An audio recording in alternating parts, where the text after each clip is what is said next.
जी अस्सलाम वालेकुम जी, मैं Hussain Mudassir Fayaz Diana food kitchen से फिर हाज़िर हूँ बहुत ही बेहतरीन रेसिपी के साथ। चेक करें, बहुत ही ज़बरदस्त किस्म की चिकन कढ़ाई, हाईवे स्टाइल चिकन कढ़ाई मैंने अब रेडी की है। उम्मीद है आप लोगों को पसंद आएगी। आए बनाना शुरू करते हैं। ये तकरीबन आधा किलो के करीब चिकन है और इसके साथ तकरीबन एक प्याली के करीब मैंने पानी ऐड किया है। उसके बाद हम इसके अंदर टमाटर ऐड करेंगे 3 से 4 दरमियाने साइज़ के, और एक प्याज इसके अंदर शामिल करेंगे।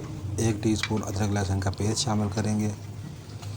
उसके बाद 1 टीस्पून इसके अंदर हम सूखा धनिया क्रश किया हुआ शामिल करेंगे।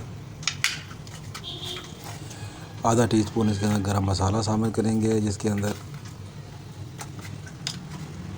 काली मिर्च और ज़ीरा है, दालचीनी है, बस यही मसाले हैं। इसके अलावा हम इसके अंदर आधा टीस्पून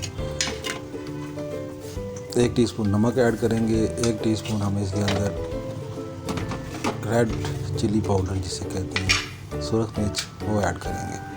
हल्दी नहीं डालेंगे।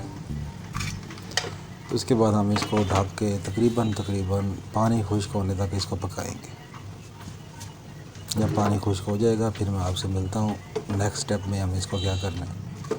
तो ये बहुत ही बेहतरीन हाईवे स्टाइल चिकन कढ़ाई बन के रेडी होगी। तो उसका बहुत ज़बरदस्त टेस्ट आएगा। मुझे पूरी उम्मीद है आप लोगों को पसंद आएगी। ये देखें, तकरीबन पानी खुश्क होने के करीब है हमारा। इस पोजीशन में आकर हम इसके अंदर 1 प्याली ऑयल शामिल करेंगे। कुकिंग ऑयल जो होता है। उसके बाद हम इसको अच्छी तरह, जो सारा काम है अब इसका भुनाई का काम है।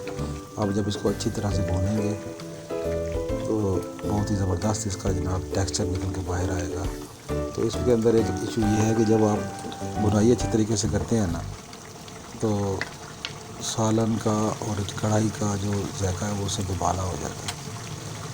तो ये पानी खुश्क होगा। ये देखें, हमने मिर्चें भी इतनी ज़्यादा नहीं डाली, उसके बावजूद कितना प्यारा कलर आ रहा है टमाटरों की वजह से। तो 1 टीस्पून हम इसके अंदर काली मिर्च ऐड करेंगे। काली मिर्च ऐड करने के बाद इसको अच्छी तरह भूनेंगे कि ऑयल जो है वो गोश्त से और मसाले से सेपरेट हो जाए।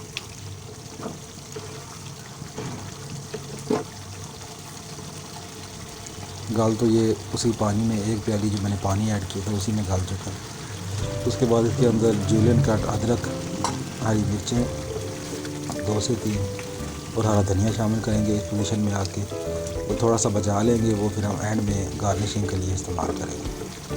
तो घी आहिस्ता आहिस्ता सेपरेट होना शुरू हो चुका है। ये देखने में घी ऊपर आ चुका है। इस पोजीशन में आकर हम इसके अंदर जो फ्रेश क्रीम होती है और जो दही है उसका दोनों का 2-2 टीस्पून इसके अंदर शामिल करके उसको अच्छी तरह मिक्स करके हम इसको अच्छी तरह फिर भूनेंगे 5 से 7 मिनट के लिए। उसके बाद ये बहुत ही प्यारा दोबारा ऑयल छोड़ देगा तो कढ़ाई हमारी रेडी हो जाएगी। इसके अलावा इसके अंदर कोई एक्स्ट्रा स्पाइसेस, बाज़ारी कढ़ाई मसाला, ये वाला मसाला, वो वाला मसाला कुछ भी नहीं जाएगा। जो भी इसके अंदर टेस्ट का जायका आएगा वो सूखा धनिया जो हमने ऐड किया था शुरू में 1 टीस्पून, उससे बहुत ही प्यारा वो टेस्ट डेवलप होगा। तो ये देखें, कढ़ाई हमारी बिल्कुल ज़बरदस्त किस्म की तैयार हो चुकी है। ऑयल सेपरेट हो चुका है। इस पोजीशन में आकर हमने इसके ऊपर जो बताया था मैंने आपको बचा हुआ मसाला गार्निशिंग वाला वो ऐड करेंगे। उम्मीद है आप लोगों को आज की रेसिपी पसंद आई होगी। बराए मेहरबानी मेरे चैनल को लाइक कर लें, शेयर कर लें, सब्सक्राइब कर लें। Thank you. अल्लाह।